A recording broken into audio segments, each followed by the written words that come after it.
गणनायकाय गणदैवताय गणाध्यक्षाय धीमहि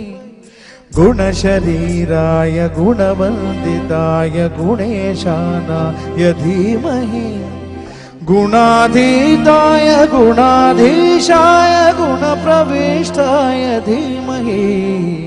एकदन्ताय वक्रतुण्डाय गौरीतनयाय धीमहि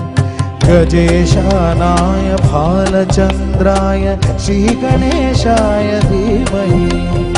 एकदन्ताय वक्रतुण्डाय गौरीतनयाय धीमहि गजेशानाय भालचन्द्राय श्रीगणेशाय धीमहि